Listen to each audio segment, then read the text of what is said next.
ನಾನಂತೂ ಯಾರ ಮೇಲೂ ಜಗಳ ಆಡೋಕ್ಕೂ ಹೋಗಿಲ್ಲ. ಯಾವ ವಿಚಾರಕ್ಕೂ ನಾನು ಇವತ್ತವರೆಗೂ ಒಬ್ಬರ ಮೇಲೆ ಸ್ಟೇಟ್ಮೆಂಟ್ ಮಾಡಿದ್ದೆ. ನನ್ನ ರೆಕಾರ್ಡ್ ನೀವು ತೆಗೆದು ನೋಡಿ. ವಿರೋಧ ಪಾರ್ಟಿಯವ್ರ ಮೇಲೆ ಅವ್ರೇನಾದ್ರು ಸ್ಟೇಟ್ಮೆಂಟ್ ಮಾಡಿದ್ರೆ ಅವ್ರು ಉತ್ತರ ಕೊಟ್ಟಿರ್ತೀನಿ ಹೊರತು ನಾನು ಯಾರ ಮೇಲೂ ನಾನು ಕೊಡೋಕ್ಕಿಲ್ಲ. ಯಾವ್ದಾದ್ರು ಒಬ್ಬರ ಮೇಲೆ ನಾನು ಹೋಗಿರೋದು ಯಾವ್ದಾದ್ರು ಹೋಗಿ ತೋರಿಸಿ. ನನಗೆ ಎಷ್ಟು ಆಗ್ತಾ ಅಂತ ನಿಮ್ಗೆ ಗೊತ್ತಿದೆಯಾ? CMಗೂ ಅವ್ರಿಗೂ ಸಂಬಂಧನೇ ಇಲ್ಲ. ನಾನು ಅವನ ಅಪೆಕ್ಸ್ ಬ್ಯಾಂಕ್ ಅಧ್ಯಕ್ಷ ಮಾಡಿದ್ದೆ SM ಕೃಷ್ಣ ಗೌರ್ಮೆಂಟ್. ಅವರು ಜನತಾ ಪಾರ್ಟಿಲಿದ್ದರು, CM ದಳದಲ್ಲಿದ್ದರು. ನಾನು ಕಾಂಗ್ರೆಸ್ಸಲ್ಲಿ ನಾನು ಅವನ್ನ ಅಪೆಕ್ಸ್ ಬ್ಯಾಂಕ್ ಅಧ್ಯಕ್ಷ ಮಾಡಿದ್ದೀನಿ ಅಂತ ರಾಜಣ್ಣ ಕೇಳಿ ಅವರು ಹೇಳ್ತಾರೆ. ಈಗ CM ಅವ್ರಿಗೆ ಆಪ್ತೆ ಅಂತದ್ದು, ನನಗೂ ಆಪ್ತರೆ.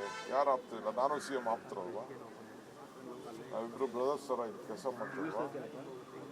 ಈ ಥರ ಯಾವ್ದಾದ್ರು ಒಂದು ಇಶ್ಯೂ ಗೌರ್ಮೆಂಟಲ್ಲಿ ಲಾಸ್ಟ್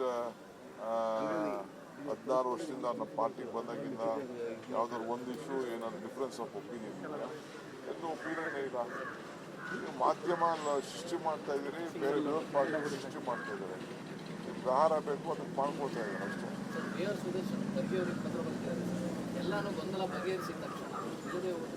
ಯಾವ ಗೊಂದಲನೂ ಇಲ್ಲ ನನ್ನ ಪ್ರಕಾರ.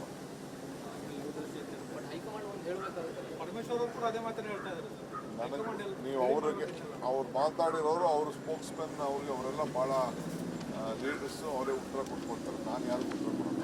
ಬಜೆಟ್ ಒಳಗಡೆ ಗೊಂದಲ ಬಗೆಹರಿದ್ರೆ ಒಳ್ಳೇದಾಗುತ್ತೆ ಅಂತ. ನಾನು ಬಜೆಟ್ ಘೋಷಣೆ ಮಾಡಿದ್ರು ಕೂಡ ಜನರಿಗೆ ತಲುಪಲ್ಲ ಗೊಂದಲದ ನಡುವೆ. ಗೊಂದಲ ಯಾಕೆ ಮಾಡ್ಕೋಬೇಕು? ಎಲ್ಲಿದೆ ಗೊಂದಲ? ನೀವು ಮಾಧ್ಯಮ ಸೃಷ್ಟಿ ಮಾಡ್ತಾ ಇದ್ದೀರಿ ಅಷ್ಟೇ. BJP ಸೃಷ್ಟಿ ಮಾಡ್ತಾ ಇದ್ದಾರೆ ಅಷ್ಟೇ. ಅವ್ರಿಗೇನು ಇಲ್ವಲ್ಲ, ಅವ್ರ ಪಾರ್ಟಿಗೆ ಬೇಕಾದಷ್ಟು ಪ್ರಾಬ್ಲಮ್ಸ್ ಇದೆ, ಮಾಡ್ತಾ ಇದ್ದಾರೆ. ನಿಮ್ದು ನ್ಯೂಸ್ ಬೇಕು, ದಿನ ನಮ್ಗೆ ತೋರಿಸ್ತಾ ಇದ್ದೀರ ಅಷ್ಟೇ.